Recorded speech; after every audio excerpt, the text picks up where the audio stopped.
everybody and welcome back. My name is Kari and today I am completing my age recommendation series. So this one goes from about 13 to 15, 16, again depending, and then personally I think once you hit 15, 16 you can read whatever you like. I was reading romance books at the age of 12 and hiding them from my parents, so it depends on the kid.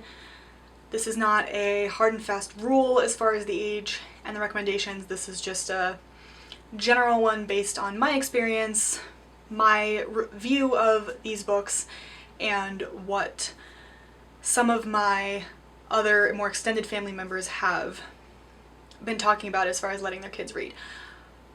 Like I said, I was reading very intense stuff, I guess, when I was younger. I read Shogun pretty young, and having reread that recently, it was maybe not a book I would let a 14-year-old read. 15, 16, yeah, sure. And don't ask me what the distinction is because at this point I don't really know, but again, it depends on the kid. All of that rambled, let's get into the books. First we have the Bartimaeus trilogy by Jonathan Stroud, which starts with the same Amulet of Samarkand. These books, it's a trilogy and then there's a prequel as well, which I have not read. They follow Bartimaeus, who is a demon who is summoned by this 12-year-old kid, 14-year-old kid in Victorian London. And there are a lot of politics. It is, I think, the first book I ever read that had footnotes related to what the demon's history was. Bartimaeus is narrating it, obviously, and so the footnotes are incredibly sarcastic, and they're commenting on, like, oh, well, Cleopatra, she wouldn't have gotten that gig without me, kind of stuff. Disclaimer, I don't know if there's actually one that has anything to do with Cleopatra, it's been a while, but stuff like that. And I just really adored this trilogy, and I think it's perfect for teens. Then we have Grave Mercy by Robin Lefevre. This is also a trilogy, and it is about assassin nuns who worship/follow, I guess, the god of death. I believe it's set in France during the 1300s. I'm not entirely sure. 1485. I was close. 1485. So, oh, look at that. Ah, that's fun. Sorry, fun being Richard III dying on the Battle of Hastings, in the Battle of Hastings, and the Tudors taking over. But anyway, back to France. Assassin nuns in France who follow the god of death, Saint Martin, and they have to hide it because, you know, it's France and they're very, very Catholic at the time. And so the politics and watching these women grow up and escape the usual drudgeries of 15th century France, which does include abuse, was really fascinating and just really fun to watch them kill people. Anyway, she does have a new series coming out that follows some of the characters more as side characters, called Courting Darkness, and the second one comes out I think later this year, and from my understanding that one's a duology, so that one would also be included. Then we have one of my favorite series, and if you've watched my videos before, you are so sick of hearing of this, but that is Cry of the Ice Mark by Stuart Hill. This is a trilogy. It does have a prequel, again, that I haven't read yet, but it follows Thurin Strong in the Arm Lindenshield. Thurin Freer Strong in the Arm Lindenshield, sorry, her name is very long.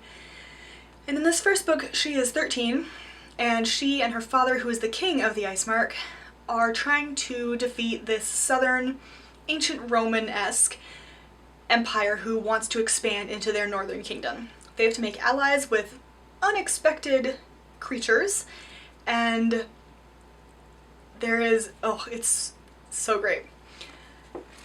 So it's definitely a fantasy book. There are vampires and werewolves and ghosts and sorcerers and all sorts of stuff, and I love watching the science or the Romanesque empire fight against these creatures that defy all logic. It's hilarious. And then we have not one that I don't know I've ever mentioned, and that is Incarceral by Catherine Fisher. This is a duology. The next one is Saphique.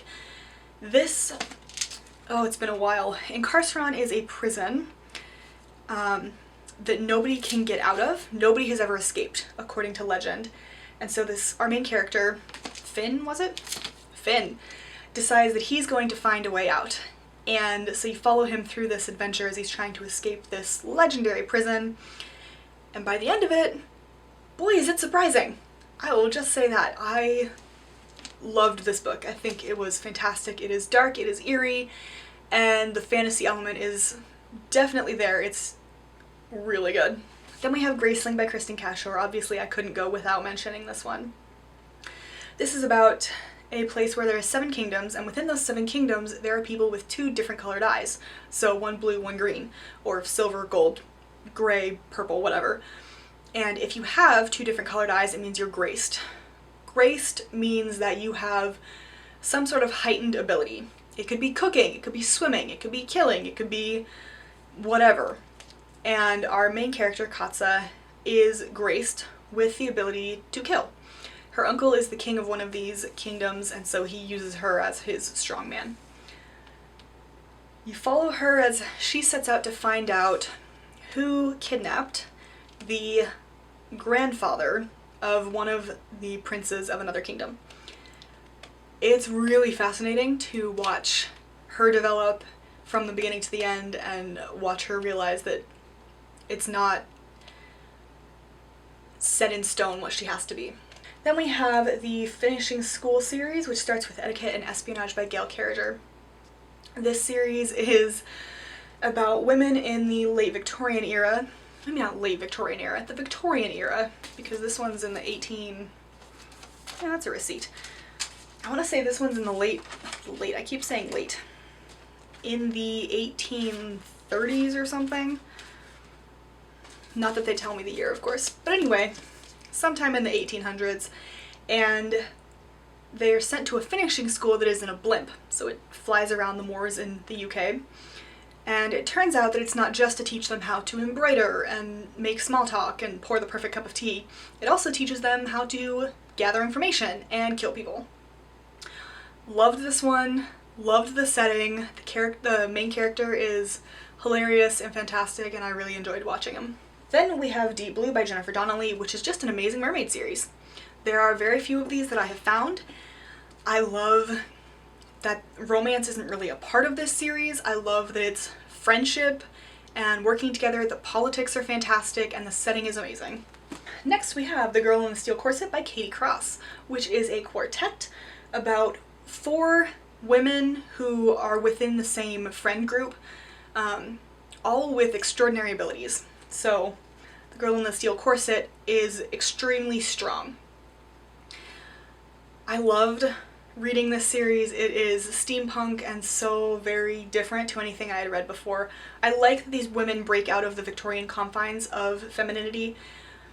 I like that they find a way to make that work for themselves.